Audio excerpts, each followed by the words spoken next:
Hello everyone, and welcome to our webinar on how to write a discussion board post for your history class. I'm one of your Exploring History Learning Community facilitators, Natalie Sweet, and I'll guide you through this webinar today. As you work on your discussion board post this week, you may wonder what your instructor is looking for. Today, I'm going to let you see what an exemplary post looks like. Let's talk about what should be inside of it. First, you want to make certain that your discussion board post includes an answer that responds directly to the prompt that's given each week. Don't go off topic. Don't talk about another topic that you may have read about in your e-materials or textbook and that you would prefer to talk about.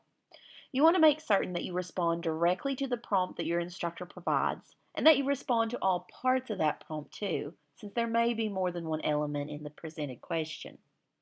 We also want to make certain that your response is at least 1 to 2 paragraphs in length. Tonight, you'll see that exemplary posts can sometimes go beyond that marker. You want to include specific examples that demonstrate your understanding of the material. Remember, that's what your instructor is looking for in these responses. They want to see that you have learned this material and that you can demonstrate your knowledge of that material. So, in your original posts, don't assume that your readers, being your instructor or your classmates, are going to make leaps in understanding between your points. You want to provide enough detail and examples to help them get the point. And finally, you want to make certain that your discussion board post includes proper references and citations. Here's a hint for all discussion board posts in any history class. Your initial post will almost always include citations and references. That's because you're going to rely on the readings that you have been assigned to inform your post. At the end of the day, you want to demonstrate to your audience where you pulled that information from. You may wonder how you'll be graded on this assignment. First, you want to check the discussion board rubric. If you are in History 113 or History 114, it can be found under the Course Information tab that's located in the left-hand navigation column of your class's page. If you go to Course Information, you will see another folder that is for the rubrics. Click on that folder and check what your instructor is looking for when they grade your discussion board posts. They will provide a grade based on how well you comprehend the elements of the question, the timeliness of your post, and how you respond to your fellow classmates. Remember that your first post every week will be due by Thursday night at 11:59 p.m. Instructors also check to see how well you engaged with other classmates, your writing, and how well you cited and referenced your materials. So make certain that you look over the discussion board rubric first. One suggestion that I offer to history students each week is that before you begin the week's reading assignment, take the time to visit the discussion board and read the prompt. It's good to have the prompt in mind as you move through the material. Then you can think about exactly how you're going to answer that prompt. The prompt example that I'm using tonight is a discussion board prompt question from History 114. Here's the question that those students have been provided. For your initial post, identify and objectively describe one of the policies meant to promote American industry or foster expansion of the American West. For example, you might discuss a law or policy designed to encourage railroad development or to stimulate industrial development or Western expansion. With this prompt, you've been told what your instructor is looking for in your response. Make certain that you answer the instructor's question. Policies is a key word that you want to take away from this prompt. You want to search for policies that were specifically meant to promote American industry or foster expansion in the American West. You also want to make certain that you're not slipping into writing, for example, about the American South in History 114 this week. Your chapters both covered Reconstruction in the American South and industrialism, but also the expansion of the American West. We're going to make certain that you're not going off topic by talking about the American South, and that you're instead looking toward the American West. Keep this prompt in mind.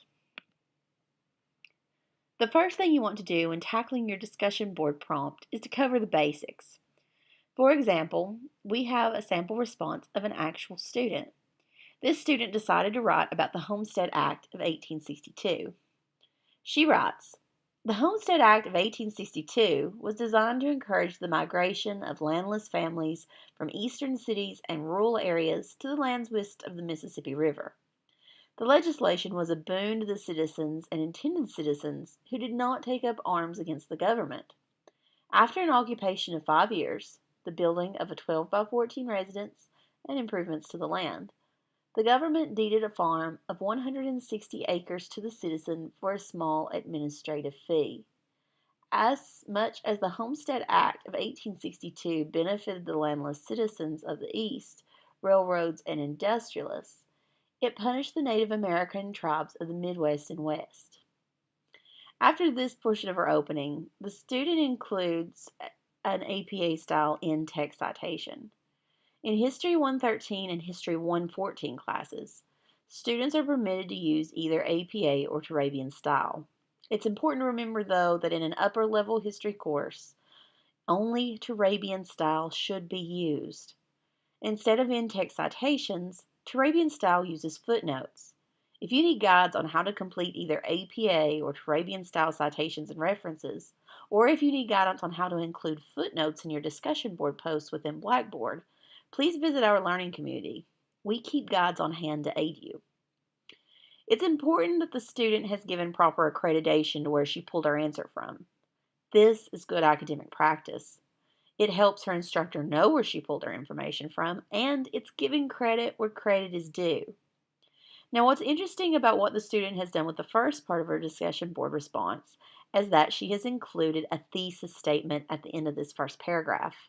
She writes, "However, as much as the Homestead Act of 1862 benefited the landless citizens of the East, railroads, and industrialists, it punished the Native American tribes of the Midwest and West." How is this her thesis statement? Well, it sets up the argument of her response. A thesis statement is a central argument of either a paper or a discussion board post. It tells the reader where the author is going with her argument, and it also is a statement that must be defended with evidence. That's quite a statement to put out in the middle of a discussion board post. The instructor is going to expect her to explain her position further. So this student is going to have to defend her final statement. Now that she has provided her thesis statement to open this discussion board post, she then provides examples to back up her statement. She goes on to say, "The act was a path for the landless poor of the East to be self-sufficient. Although the homesteaders faced hardships, if they prevailed, they had the opportunity to own land. Ownership of arable land allowed them to escape from dangerous, low-paying factory jobs and killing poverty. However, several factors increased the likelihood that the homesteader would face more hardships than anticipated. First, many of the homesteaders did not have all the necessary equipment and livestock to farm, or the money to buy it. Next, speculators purchased choice lands with cash. Finally, the railroad companies owned the most profitable land close to the railroad." Here, she defends the first part of her thesis statement. She concludes it with an in-text citation to demonstrate to her reader where she pulled this information from. Then, she moves on to the second part of her thesis statement, providing more evidence to support her point. The vilest consequence of the Homestead Act of 1862, however, was the forced removal of Native Americans from the land open for homesteading. This removal became an ongoing process as the government of the United States granted land to tribes by treaty and then later forced them from that land. The government also displaced settled, agricultural-based Native Americans who already lived in existing reservations. The result was upheaval and continued distrust of the U.S. government. Here, she provides more supporting details in another in-text citation to demonstrate where she pulled her material from. Now remember, this is an exemplary post. This student has gone above and beyond to provide evidence to support her thesis that she concluded the first paragraph with. But now, she can take it to the next level. This is what wraps up everything in a nice bow. She asks a question. Remember, the point of the discussion board is to get conversation going between you and your classmates. To help the conversation along, you can throw in a question at the end to help other students engage with your post. In this case, the student asks, Reading about this event, I have wondered, how might I have viewed the Homestead Act if I was a settler? How might I have viewed the government's actions if I was a Native American living on a reservation and was displaced once again? What does everyone else think? That question invites other students to engage with her post. And when she asks this question too, it's good for the student to come back and look at the responses of her classmates. Think of how this would appear if you were in a physical classroom with other students. You would talk back and forth between one another about these points. The same is true of the discussion board too. You can talk with other students about these topics. For the final part of her original post, the student then includes a reference. Remember, you can use Turabian or APA style within your paper only if you are in History 113 or 114. And this student has chosen to use APA style. As I noted earlier in our learning community, we provide guides on how to cite e-materials and other sources.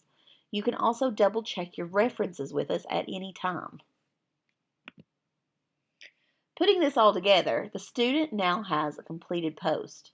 You may be looking at this and thinking, wow, that is a really long response.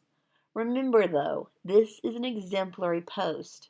This is a student who has gone above and beyond, and it does offer you some good lessons for how you can go beyond what is expected to get that exemplary mark. Remember, have a strong introduction that concludes with a central argument, provide evidence to back that argument up, wrap up with a question that brings other students in to engage with your post, and then include proper citations and references so that you're showing where your work came from and that you are giving credit where credit is due. Once your original post is complete, you can turn to completing the discussion board assignment. Remember, you should add 2 responses to others each week. Your first discussion board post should be made by Thursday at 11:59 p.m. However, your responses to 2 others on the board can be made by Sunday at 11:59 p.m.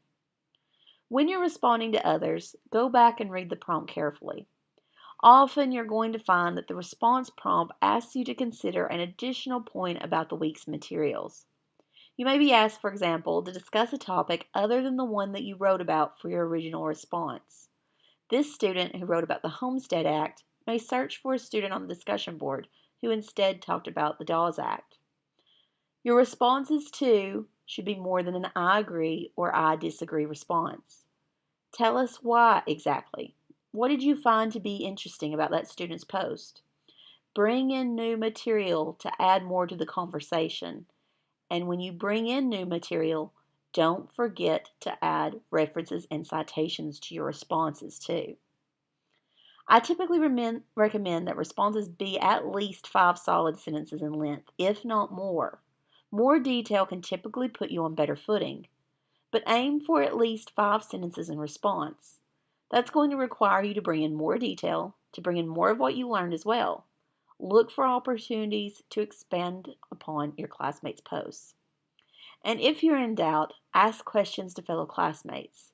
Maybe you didn't understand a point within their response and you would like clarification. Or maybe you didn't recall reading about that topic within your e-materials and you'd like to learn more, so you can engage further with that question too.